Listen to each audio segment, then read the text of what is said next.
Assalamualaikum warahmatullahi wabarakatuh. Sebelumnya, perkenalkan nama saya Muhammad Bukhari. Pada video kali ini saya akan menjelaskan tentang perekonomian Indonesia.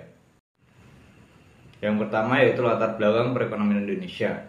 Perekonomian Indonesia merupakan salah satu yang terbesar di Asia Tenggara dan terus menunjukkan pertumbuhan yang signifikan.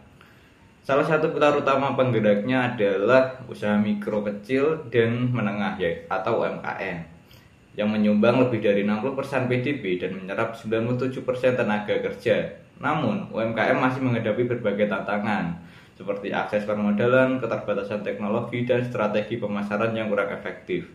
Oleh karena itu, penting untuk membahas strategi pemasaran yang inovatif, termasuk pemanfaatan ekonomi digital, agar UMKM dapat bersaing di pasar domestik maupun global.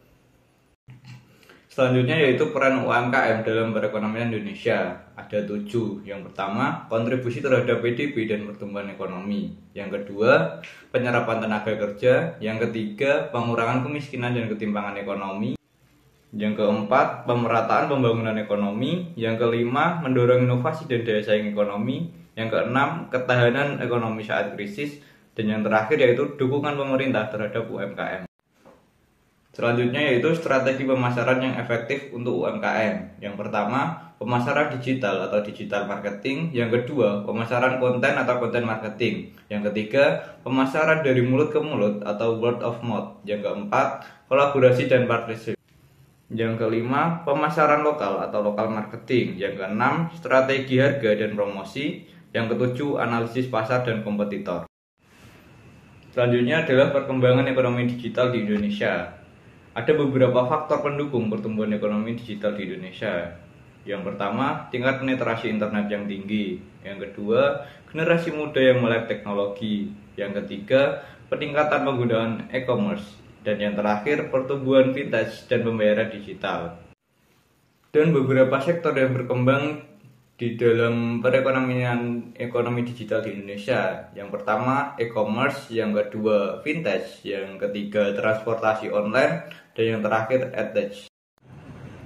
Selanjutnya adalah tantangan utama dalam proses pembangunan ekonomi nasional. Ada 6 tantangan. 1 yaitu ketimpangan ekonomi dan kemiskinan. 2, pengangguran dan kualitas tenaga kerja. 3, infrastruktur yang tidak merata. 4, ketergantungan pada sektor primer. 5. Korupsi dan birokrasi yang tidak efisien. Dan yang terakhir, perubahan iklim dan degradasi lingkungan.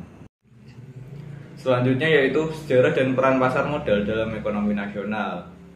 Sejarah pasar modal di Indonesia. Yang pertama, pada masa kolonial Belanda yaitu pada tahun 1912 sampai 1942. Selanjutnya, masa pasca sampai kemerdekaan yaitu tahun 1952 sampai 1977. Dan yang terakhir, kebangkitan pasar modal modern yaitu tahun 1977 sampai sekarang. Peran pasar modal dalam ekonomi Indonesia. Yang pertama, sumber pembiayaan jangka panjang. Yang kedua, mendorong pertumbuhan ekonomi. Dan yang ketiga, memperkuat struktur keuangan. Dan yang terakhir, indikator kinerja ekonomi. Selanjutnya yaitu metode analisis fundamental dan teknikal dalam investasi saham. 1. Analisis fundamental, yaitu metode evaluasi saham dengan mempelajari faktor-faktor ekonomi, keuangan, industri, dan manajemen perusahaan untuk menentukan nilai instrik saham tersebut. 2. Analisis teknikal, yaitu metode evaluasi saham berdasarkan pergerakan harga dan volume perdagangan di masa lalu untuk memprediksi arah harga di masa depan. Dan yang terakhir adalah kesimpulan.